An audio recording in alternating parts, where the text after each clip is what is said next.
Coming up next on At Issue, we'll sit down for a conversation with Dr. Josh Bullock, the new president of Lakeland College. Dr. Bullock took over as president on July 1st, replacing Scott Linsick, who served as president since 2007. We'll learn more about what's in store for the future of Lakeland and the man who will be leading the institution next on At Issue.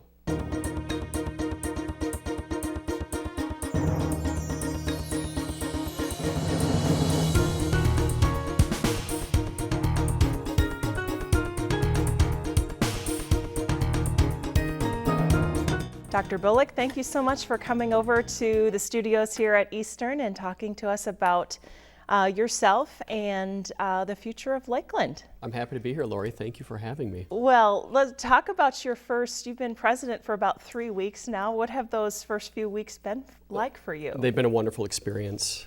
Everything I had anticipated. Great staff at Lakeland College, really student-focused, a student-centered philosophy.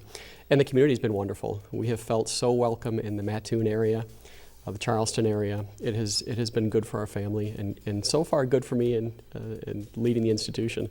Good. So you have about a month before classes start. What are you kind of doing to prepare for the new school year? If you take a tour of the campus, you'll see that one of the projects we have underway is our Northeast building is undergoing a full renovation so that we can provide more up-to-date classroom environments for our students. Our campus is undergoing renovations. You'll see some additions to green technology, which I think is going to help not only the student experience, but also help to reduce energy costs at the college. Well, let's step backwards a little bit. Tell us a little bit about your background. You're a Wisconsinite. I'm from Minnesota, so we won't get into sports teams just yet. Tell us a little bit about your background in higher education. My background in higher education, I've been a faculty member for about 20 years.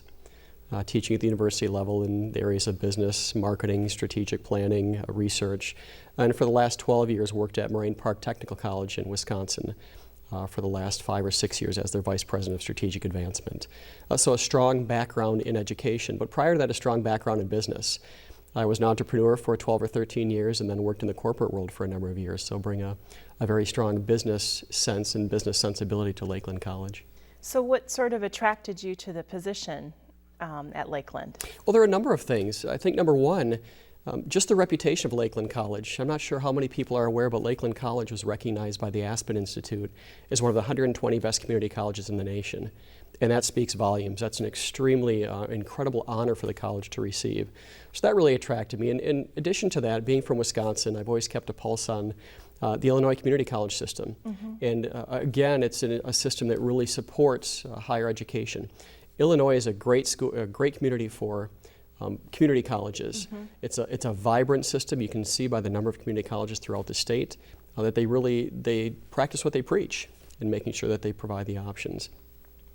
Additionally, if you look at Lakeland College's sustainability efforts, number one not only in the state of Illinois, but truly one of the leaders in the nation. Leader in photovoltaic, leader in turbines, in harnessing wind technology, and really a leader in many elements of not only educating the students, but implementing technology, sustainable technology on campus. So a lot of really powerful things in the staff. The leadership profile for the presidential profile for the position talked about the entrepreneurialism and the innovation of staff. And in my first 3 weeks, I found exactly that. We have such a creative staff, such an innovative staff that are looking for new and better ways to serve our students. Now that to me was really powerful in applying for the position. So is the community college system here in Illinois, is it different than how it's run in Wisconsin? It is slightly different. In Wisconsin, we really have multiple systems. We have the technical college system, which aligns very closely with the community college system here. And then we have kind of a middle organization, which is our university colleges. And those are 2-year colleges that only do transfer degrees that are aligned with the university system itself. So very similar, but there are some differences. Okay. You talked earlier about Lakeland's green technology. What are your plans to continue to build that program or those programs or enhance those? Have you had even a chance to even think about that sort of? Actually, yes. We have plans to expand our wind technology and expand more of our harnessing of solar technology as well. Drive through the beautiful 300-acre campus and you'll see along the south side of the campus we have put up a number of new photovoltaic panels. Okay, So what does there's a that new mean? array. You'd used that word before. Photovoltaic is a way of harnessing the sun. So you'll see Okay. the big solar panels that are on platforms, and they rotate. So they are always tracking with the sun. You get the optimal use of the sun's energy. Along with that, you'll see that we're opening up a brand new building. We call it our ZEB Hall, which stands for Zero Energy Building. And that not only will serve as a resource for our staff, we will house some of our staff, but it's also an active learning lab for our students in the sustainable programs. So our students can come into the facility, they can enter rooms and see exactly how we're using sustainable technology. So from the student standpoint, a very powerful learning tool to see that technology in practice and in action. And you also have a degree program that deals with green technology. People Absolutely. can go to school for that. Absolutely, and that's where the students will benefit. We have students now that climb the turbines. They learn how to repair the turbines, something I would never do, given how high they are. But the students, they really are actively learning. It's hands-on learning with the use of sustainable technologies. Well, let's talk about enrollment for the fall. Are you up? Are you down? And what are some of the growing programs at Lakeland? Well, enrollment's up slightly from where we were last fall. Our summer enrollment was up slightly as well from last year. So we're seeing enrollment start to edge back up from where it had been in the last few years. But agriculture is always a very, very significant program for us. We do a very good job in the agricultural world. We attract students from all across the state who come to Lakeland for our ag management programs. Nursing is always a good program, our criminal justice programs. So we're seeing generally across the campus just a lot of vibrancy, a lot of energy with growing enrollments. I want to remind students, August 22nd, the classes start. Hopefully by August 21st we'll have our students enrolled. So if you're looking to get into a course, August 21st would be the day that you would want to make sure you're enrolled by. Kind of don't wait till the last minute. Exactly. So Lakeland is not just a Mattoon campus. You have satellite campuses in several communities. What are your plans to sort of work with those other communities and reach out to those? My goal for the first year is to spend that first year visiting our communities and talking with our community members, talking with our community and business leaders, really understanding what their needs are of a community college. It's not by irony that community is in our name. That's who we are. We serve the community, and it's important to me and it's important to our staff and our team members to make sure that we're providing what our community needs for them. So I'll be out to our Marshall facility, our Pana facility. I've already been several times to our facility in Effingham, the Cluthe Center. In the 15 counties that we serve, I have plans to be out and about and making sure that we're engaged. We're also going to begin, hopefully later this spring, our new strategic planning process. And we will actively engage our communities in that planning process to make sure their voices are heard. So as we move the college forward into the next 5 years, we're moving it forward in a direction that they would like us to move forward. So are there plans to expand to other communities to have those smaller satellite campuses like what's in Pana or in Marshall? Is that on the horizon? At this point in time, we have no definitive plans to do that. Okay. But much of that will come out of what we learn in our strategic planning sessions and talking with our community members and understanding what their needs are. It's always a possibility. We're always looking for ways to expand and better serve the communities that are part of Lakeland's district. Well, anybody who's been in Illinois for the last, year or so knows that our funding is always up in the air in higher education and K-12. Have does the legislative funding affect Lakeland? And how do you deal with that? In a number of ways. Clearly, we have a portion of our budget that comes from state funding. And so when the state struggles with their budgeting issues, it impacts us at the community college level as well. We also know that for many of the community colleges and many other entities, the state still is in arrears in funding to them, so we have to come up with better ways to manage our budgets because of that. One of the things that's really impressed me about the community college system, and I think the staff at Lakeland, is I'm a firm believer that when you have times of difficult budgets, people don't necessarily retrench and get depressed. They find ways to innovate and try new things. And it can almost be energizing that they look at new and better ways to do things for our students and to provide better service and create efficiencies. So although we're experiencing difficult budget times, I think it's the opportune time and the time is ripe for us to innovate and try new things, better ways to serve the students. So how much of your time as president will be spent talking with legislators, being in Springfield, lobbying for I don't know if lobbying is the right word, but talking about funding for the community college system? Sure. A good portion of my time will be what we call advocating for our students and advocating for the community college system. I'm already been blessed in my 3 weeks on campus. I've met with a number of our legislators, and I've been extremely impressed that they are focused on education. They realize that in the state of Illinois, education really is the ticket to economic development, be it at the community college level, at the university level. It's the career training. It's for us the transfer training, getting students to pursue their 4-year degree, that we really are that ticket to economic viability. And they recognize that. Unfortunately, many of them also recognize that we don't have the budgets we need to support education in the way they have. But we saw a lot lower cut this year than we were anticipating in education funding in the state of Illinois, which was good. It tells us that what little resources they do have, they really are putting their money where their mouth is, and they're supporting education. Well, it's been in the news recently about increased interest rates on student loans. So students are thinking about, how do I repay this? Right. Do you want to talk a little bit about, as students are finding it harder to pay for college because parents maybe don't have the same amount of money they did to help their child through college? How is Lakeland helping students with financial aid and financial assistance so that they can go to college? Sure. Our financial aid group does a wonderful job working with students and helping them complete the process to get financial aid. But in addition to that, we give out roughly $500,000 a year in scholarships. We have a tremendous number of corporate partners and community members who believe in what we do at Lakeland College and provide the resources. In addition to that, we're again lobbying as much as we can or advocating on behalf of the student to make sure that we don't reduce funding for the students. And make sure that they have the resources available to them. I also want to make clear that what we look at for students at Lakeland College is vastly different than what we might see at a 4-year university. More traditional age students go to a 4-year university. They start out when they're 18. They complete their degree. At the community college, we have a lot of adult learners. We have a lot of folks who might start 2 or 3 years later, who might be single parents, who might have a family to support. So for them, financial aid and having the ability to have some assistance in funding their education is absolutely critical. And that's a message we try to get to the legislators as well, is although higher education, we're really in this boat together trying to better our communities, we have different types of student populations, and those different types of student populations have very different needs, both from a programming and from a financing perspective. Well, let's talk about a lot, as you mentioned, some of your students go on to 4-year institutions, perhaps Eastern. Talk about how you're going to continue to build those relationships with 4-year institutions. Those are critical relationships for us. And our largest transfer partner, we send more students to Eastern than we do to any other university in the state of Illinois. And we're extremely proud of that. We're proud of the transfer programs that we have. And one of my goals is to continue working on more one-to-one transfers. Our students need that. But along with that, we don't want to lose sight of the career training. In our environment in the United States, 50% of the jobs that are available to individuals require training above a high school degree but below a baccalaureate degree. Those skilled trades.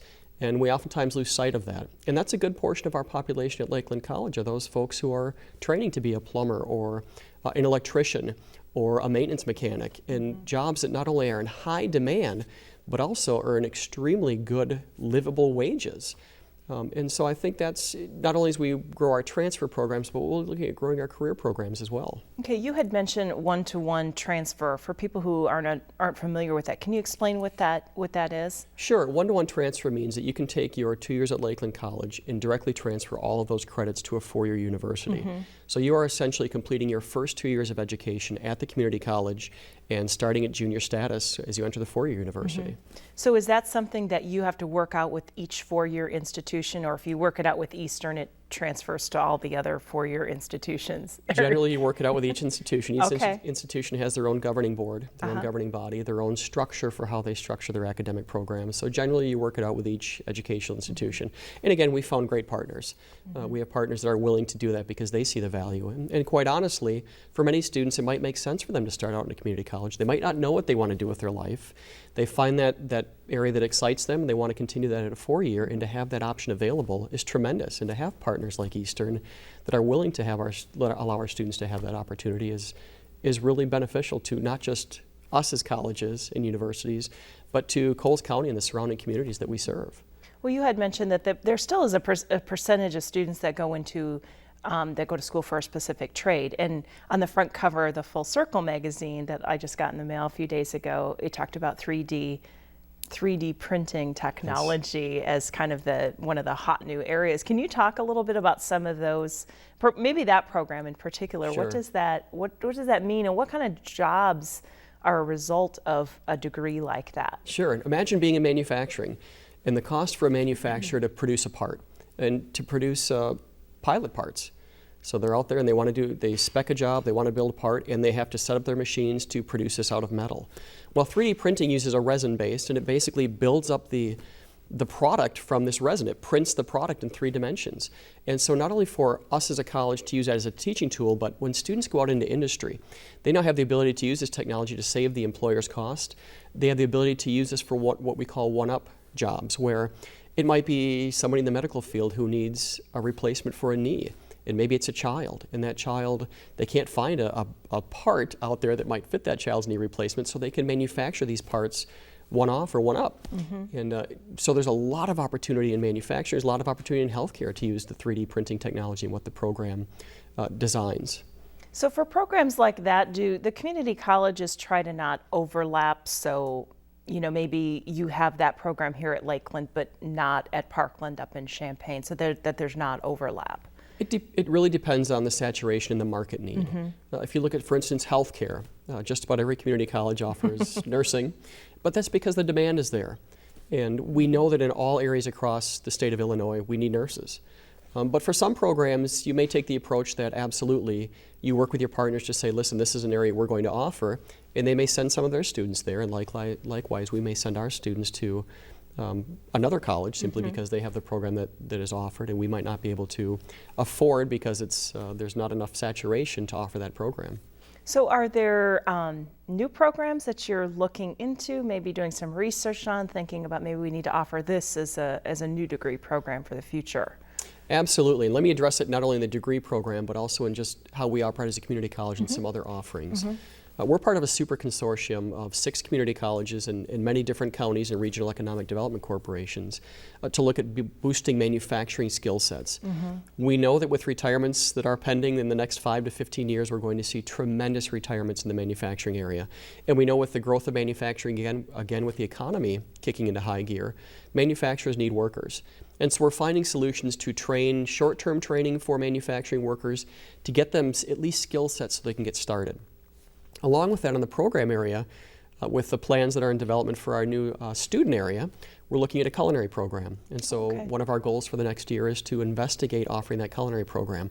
Culinary is hot. Turn on the Food Channel. Oh, that's right. Everyone wants to be the next. Everybody wants to be the next, right, the next top chef. That's right. And so culinary is really a good area and a good development area. The nice part of culinary is we all need to eat. So that's right. something that will never go away no matter what the economy does, we still will always need to eat. And so that's an area we feel there's a lot of growth potential and a lot of opportunity in the Coles County and the 15 counties that we serve as a college. And let's talk a little bit about some of the other, you offer degree programs of different types, but you also offer classes for the community, just, things that you can take just for your own enrichment. You talk about there's a lot of different offerings. Don't you have college for kids too? Yes, absolutely. Tons of offerings for those who want to just do some betterment of themselves, whether they want to take an art course, whether they want to learn to sculpt, whatever it may be. A lot of community offerings, and we do offer the college for kids, where the kids can come in and take some college courses and learn a little bit about what college entails and start to investigate some careers. We also do a tremendous amount of training with business and industry. So you might have an industry who they need to brush up on quality techniques, and we provide that training as well. So that three-legged stool of really addressing the younger population, serving our broad community members who might want some additional training or just some fun training, and our businesses, that really helps support the community outside of what we do with just the program students at Lakeland.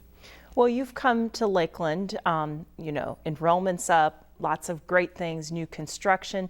Are there some challenges ahead that you foresee in the future? I think so, but I don't think the challenges we're going to face are unsurmountable. We are seeing challenges, obviously, with the state budget. I think that for the foreseeable future will likely be our largest challenge, is dealing with the budget situations through the state of Illinois and what we're facing as community college. Again, we have incredible staff, And so what I find with the staff is there are very few challenges. They're ready, they're eager, they're anxious to find new and better ways to do things for our students. And they have such a phenomenal student-first mentality. It is amazing to me when a student walks in and they need help with something. We don't see staff directing them and telling them, you take this hallway, you take a right on that hallway. They get up and they walk them to where they need to be. They really are concerned with making sure our students are successful. So outside of staffing challenges, programmatic challenges, there aren't a lot. The biggest challenge we'll be facing is the budget and how we have to address that budget, what changes we might need to make at the college to adapt as the budget and the state changes. Let's talk a little bit about you and your family. Tell us a little bit about them and what they're excited, what are they interested in now that they're living here in Illinois? Sure, my family's loved it here. You know, it's something I have to say kudos to the folks here in Coles County where we live. They have been so welcoming, and we've never felt like outsiders from day one when we've moved here. Our family has felt extremely welcome, and we felt at home. With that said, my children, our two youngest children, we have 5, our 2 youngest children moved with us. They'll be enrolling in Mattoon High School in the fall. They're in sports, so they've already had a chance to meet children through tennis and through golf and through baseball and other sports, so it's been very welcoming for them. My wife and my family are having a great time while I'm at work and touring the communities, seeing all the wonderful things we have to offer, as they have spent some time at the Lincoln Museum this week. So they're really enjoying it as well. And as a family together, I'm looking forward to Bagel Fest this weekend. Yes. We've done quite a bit. We're going to be heading to Lake Shelbyville for some family time this weekend as well. So it's just been a wonderful community experience for us. And again, so welcoming, and we've been so appreciative of that. Any other, now that you live here, other tourist things or things that you're kind of interested in seeing now that you live closer to some of these places? Absolutely. I'm anxious to check out the golf courses. Myself and my family are avid golfers. Okay. So, we've got plenty of those here. Absolutely. Someone at work recently gave me a rundown of all the wonderful courses we have so that I can start checking them off my list. My son is an avid baseball fan, so I promised him that at some point in time we would go watch the Milwaukee Brewers play the St. Louis Cardinals. Not to a Cardinal game, but to a Brewer game in St. Louis. In St. Louis. So we're looking forward to just checking. We've been to a number of the restaurants. The food here is phenomenal. It's exciting experiencing all the different culinary delights that the area has to offer. So what do you anticipate that first day of school? It's exciting for us here at Eastern, first day of school. What will that day be like for you? I am very much looking forward to that. I plan to be out the day just greeting students in the hallways, seeing how they're feeling about their first day. We will have staff throughout the campus on the first few days of classes to give students the directions they need, give them a helping hand if they're running into issues. But I'm very excited. For me, that's always the most exciting part of being in education, because it is all about the students. It's all about helping the students find their own success in life. And so anything we can do to help those students, anytime we can be out and just give them words of encouragement and advice, those are good days on the college campus. Oh, and I think the move-in day and that move-in day here and that first day school here is exciting, and then also graduation day. Yes, graduation day is the other. You get to see the culmination of your efforts and know that you might have had a small part in helping those students succeed, but that's really what it's all about, is watching them graduate and then following them after graduation and seeing what successes they have in life. I am completely amazed at how many folks I've run into in the community that are Lakeland graduates. And not only Lakeland graduates, but how many say, and then I took my degree to Eastern and have continued that. And they're extremely successful. And again, that speaks volumes to the educational opportunities we have here in East Central Illinois. It really is, it's a jewel of our communities to have these educational opportunities. And if you haven't driven, if you just kind of drive on the interstate, you always see the wind turbines, but you really need to drive on campus to see how much has changed if you haven't been out there. Absolutely, lately. and I would encourage every student to come out, every community member, just to drive around campus and see our beautiful 300 plus acres of campus environment, and come out while there's a Lakeland baseball game or a Lakeland softball game going on and cheer on our teams. It's just a beautiful college or collegiate environment. It is. I'm a gardener, and so I like coming out to Lakeland because the grounds are really beautiful and everything's well maintained, and so there's lots of good things, and that is so great for our community to have a thriving higher education system. And so and we get those students and get them out into the world and make them into successful adults. Absolutely, and they generally stay local. They contribute to our local economies Yeah. and help our economies be successful. Well, Dr. Bullock, thank you so much for stopping by at Issue. We hope to have you on sometime in the future to talk about other things that are happening at Lakeland. And best of luck to you in this Thank you, Lori. first year. I think you're going to do great, and we just are so happy to have you as part of our community. Thank you, and I'm extremely happy and humbled to be here.